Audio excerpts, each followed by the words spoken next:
बसपा प्रमुख मायावती ने चुनावी तैयारियों का महाबिगुल बजा दिया है। कल बसपा की लखनऊ में बड़ी बैठक होने वाली है। इसका ऐलान बसपा प्रमुख ने खुद किया है। माना जा रहा है कि इस मीटिंग में कोई बड़ा फैसला हो सकता है। मायावती इसमें चुनाव से ठीक पहले अपने नेताओं और कार्यकर्ताओं को कोई मजबूत संदेश दे सकती हैं। इस बैठक को बूस्टर डोज वाले नए प्रयोग की शुरुआत माना जा रहा है।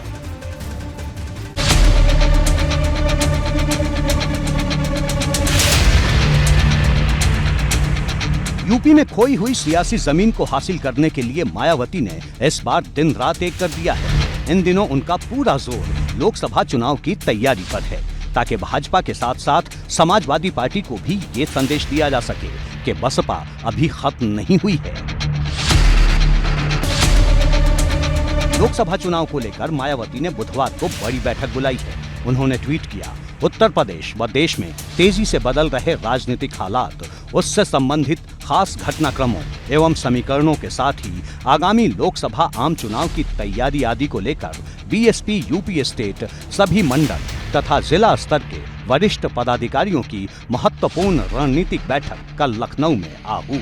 यानी लखनऊ में एक बार फिर मायावती बड़ा मंच सजाएंगी, मंडल से लेकर जिले तक के पदाधिकारियों को बुलाएंगी। साथ ही ये संदेश देंगी कि इस बार का चुनाव बसपा का भविष्य तय करेगा। वहीं बसपा के नेता ये दावा ठोक रहे हैं कि यूपी की राजनीति में मायावती से किनारा करना असंभव है। तक बात है 13.5% हमारा वोट इंटैक्ट है।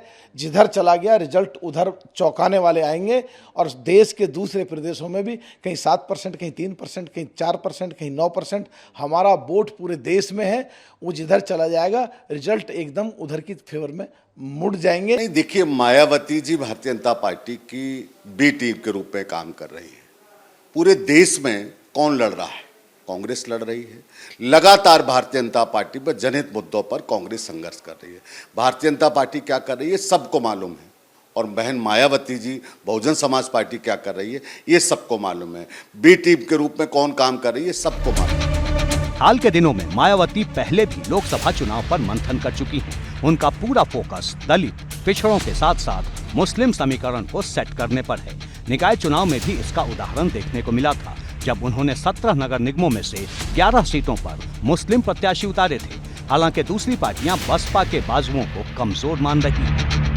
सपा है, सपा समाप्त है, बसपा बिल्कुल समाप्त है और कांग्रेस पहले ही यहाँ समाप्त है। देखिए, धरातल पर सच्चाई है कि बहुजन समाज पार्टी विलुप्त होने जा रही है, और इसलिए जा रही है कि दलितों की मसीहा कहने वाली आज भारतीय जनता पार्टी कि वो बी टीम के रूप में काम कर रही है। आज दलितों पर जब अत्याचार होते हैं तो बहन मायावती जी कहाँ नजर आती हैं? अपने आलीशान बंगले से वो कभी निकलती नहीं है। 5 साल में एक दौरा बता दीजिए बहन मायावती जी ने कहीं उत्तर प्रदेश में किया। बसपा को भले ही उसके विरोधी कमजोर मानकर चले, लेकिन मायावती फिर से अपनी ताकत दिखाने के लिए तैयार हैं। भले ही बसपा ने विधानसभा चुनाव में अब तक का सबसे खराब प्रदर्शन किया था, लेकिन लोकसभा चुनाव में वो अपनी ताकत दिखाने के लिए तैयार है। विधानसभा चुनाव में अखिलेश के साथ ही रहे केशव देव मौर्य भी मायावती का साथ निभाने के लिए तैयार है। ये बसपा को समर्थन इसलिए किए कि हम महान दल की ताकत उत्तर प्रदेश को दिखा सकें कि महान दल जिसके साथ रहता है वो दूसरे नंबर पे या पहले नंबर पे आएगा। आपका साथ नहीं चाहिए उनको? हमें उनके साथ न चाहने और चाहने से कोई फर्क नहीं पड़ता। हम अपनी ताकत को उन्हें दिखाना चाहते हैं, उत्तर प्रदेश की जनता को। महान दल के केशव देव मौर्य ने बिना शर्त ही बसपा को समर्थन दे दिया है। केशव देव मौर्य के इस समर्थन को बसपा की तरफ से स्वीकार भी किया गया। ये महान दल के लिए गर्व की बात है कि जिस मिशन को मान्यवर कांसीराम साहब लेके चले, जिस मिशन को बहन कुमारी मायावती जी लेके चल रही, उसी मिशन पे हम भी काम कर रहे हैं। हम भी बुद्धिस्ट हैं। बाबा साहब, महात्मा ज्योतिबा फूले से लेके माता सावित्रीबाई फूले से लेके उन्हीं महापुरुषों को जो सामाजिक क्रांति को आगे बढ़ाए, उन्हीं महापुरुषों को हम भी अपना आदर्श मानते हैं। मायावती ने पहले इमरान मसूद को पार्टी में शामिल करवाकर सपा को झटका दिया और अब महान दल के साथ कदमताल करके ये बता दिया है कि उनका पहला निशाना समाजवादी पार्टी ही है। एबीपी गंगा के लिए ब्यूरो रिपोर्ट।